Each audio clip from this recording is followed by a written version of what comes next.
Friend, कैसे हैं आप लोग। आशा करती हूँ अच्छे होंगे, मस्त होंगे। आज हम बात करेंगे हरतालिका तीज का पूजा विधि और कैसे किया जाता है, इसके बारे में हम लोग जानेंगे। फिर मैं पढ़ के बताऊंगी कैसे पूजा किया जाता है, उ- तभी जानेंगे। ये मैं अपने पास से नहीं बताऊंगी, जो बताऊंगी पढ़ के बताऊंगी। हाँ, कुछ जो जैसे पूजा करते हैं उसके विधि वो अपना करते रहेंगे, ये नहीं कि जो है वैसे पूजा किया जाए। विधि से करनी तो विधि से करिए, नहीं तो जैसे पूजा करते हैं आप लोग वैसे पूजा कर सकते हैं हम। हरतालिका तीज पर महिलाएं सुबह जल्दी उठकर स्नान करती हैं। सुबह भी पूजा किया जाता है और शाम को भी पूजा किया जाता है इसमें। और भगवान शिव और देवी पार्वती की पूजा करती हैं। भोले बाबा शंकर भगवान का और पार्वती माता का पूजा जरूर करनी चाहिए उस दिन। वे फल फूल मिठाई माला धूप दीप और 16 श्रृंगार की चीज़ें चढ़ाई जाती है।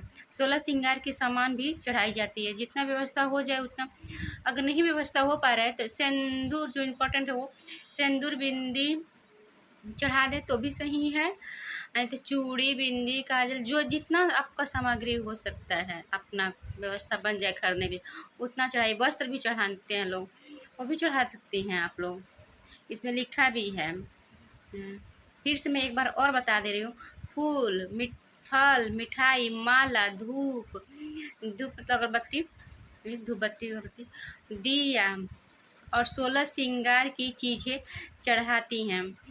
व्रत कथा का पाठ करती हैं। कथा का भी पाठ करना चाहिए आप लोगों को उस दिन। उसका मैं कथा का वीडियो डाल दूंगी आप लोगों को, अभी डाल दे रही हूँ। लंबा वीडियो हो जाएगा तो इसमें भी बता देती कथा पढ़ के। ठीक है। और पति की लंबी उम्र और सुख शांति के लिए प्रार्थना करती हैं। हरतालिका तीज पूजा विधि बता रही हूँ आप लोगों को। हरतालिका तीज के दिन महिलाओं को सुबह उठकर जल्दी स्नान करनी चाहिए, मंदिर जाना चाहिए भगवान शिव और देवी पार्वती की पूजा करती हैं। घर में पूजा कैसे किया जाता है, घर की बात बता रहे हैं। घर में कैसी पूजा, एक चौकी लें, उस चौकी पर लाल कपड़े बिछा कर और भगवान शिव भगवान का और पार्वती माता का प्रतिमा फोटो मतलब कुछ भी मूर्ति रखें तो मूर्ति, चाहे हम शिवलिंग रखें तो शिवलिंग, फोटो रखें तो फोटो भी रख के चौकी पे पूजा करनी। सामग्री में आप लोग क्या रखें, फिर से यहाँ पे लिखा है फल फूल मिठाई माला दुर्बा भी रखना चाहिए, भी हम लोग बोलते हैं गांव के भाषा में। दुर्बा बेलपत्र 16 श्रृंगार की सामग्री दीपक और धूप बत्ती की तैयार रखें। सब रख के सजा के रख के उसके बाद से पूजा पे बैठना चाहिए। ये भगवान शिव और माता पार्वती को फल फूल मिठाई माला दुर्बा बेलपत्र चढ़ाएं। पार्वती माता को 16 श्रृंगार की चीज़ें चढ़ानी चाहिए। 16 श्रृंगार की चीज़ें चढ़ानी चाहिए पार्वती माता को। उसके बाद से आरती करने के लिए धूप दीपक मतलब धूप बत्ती दीपक कपूर जलाकर आरती और मंत्र का जाप करें। ये हरतालिका व्रत का कथा का पाठ भी सुने।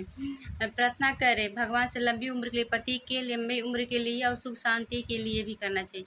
भगवान को भोग में क्या लगाया जाता है, खीर। भगवान को खीर बहुत पसंद है। शिव भगवान को जो खीर बना के चढ़ा दे उसका तो माले माल ही है क्योंकि उनको बहुत पसंद है खीर। शिव भोले बाबा को मैं भोले बाबा कहती हूँ, आप लोग शिव भगवान ये सब ज़्यादा कहते हैं, तो मैं भी कहती हूँ भगवान शिव को खीर फल मिठाई आदि का भोग लगाएं। ये अगले दिन पारण करने में दान जरूर दें, मतलब दान में सिंदूर बिंदी ये सब और चूड़ी जितना हो सके, आलता नेल पॉलिश चावल आटा, चाहे आटा दे दें चाहे चावल। इसको नहा के निकलने के बाद उसको पानी गिलास में रख लें, चाहे लोटे में 2 बार परिक्रमा चाहे 5 बार परिक्रमा हाथ मजूरी में लेकर पानी घुमा के उसके बाद से छू के उसके बाद दान दिया जाता है। दाल भी रखते हैं लोग, नमक भी मिर्चा भी आलू भी जितना जो हो जाए व्यवस्था वैसे रख के जरूर दान करना चाहिए। अन्य बातों का ध्यान भी रखनी चाहिए। हरतालिका तीज पर निर्जला व्रत रखा जाता है, जिससे पूरे दिन पानी भी नहीं पिया जाता है। पूरे दिन पानी नहीं पिया जाता है, कुछ फलाहार भी नहीं किया जाता है। प्रदोष काल की पूजा की जाती है। प्रदोष काल में ही पूजा विधि से की जाती है। सुबह जल्दी उठ के जाकर शिव पार्वती जी को पूजा करके उसके बाद से शाम को फिर नहा धो के फिर से पूजा पे बैठ जाना चाहिए कथा सुनने के लिए। और महिलाओं को 16 श्रृंगार कर लेनी चाहिए उस दिन। हाँ, उस दिन एक बात बता रही हूँ, हर व्रत में नया कपड़ा पहने या न पहने, हरतालिका तीज पे नया कपड़ा ज़रूर पहननी चाहिए, क्योंकि नया कपड़ा ही शुभ माना जाता है। किसी व्रत में पहने चाहे न पहने, कभी भी किसी भी व्रत में, मगर हरतालिका तीज पे नियम है नया वस्त्र ही पहन के व्रत किया जाता है। हैं कभी भी आप लोग नया वस्त्र ही पहन के पूजा करिएगा हरतालिका तीज में। चाहे कितना भी आप महंगा जो पैसे के ऊपर जैसे भी कपड़ा खरीद लें, मगर नया ही खरीद के पहनना चाहिए ये कपड़ा हरतालिका तीज पे। आप लोग लाइक और सब्सक्राइब ज़रूर कर दीजिएगा मेरे चैनल को।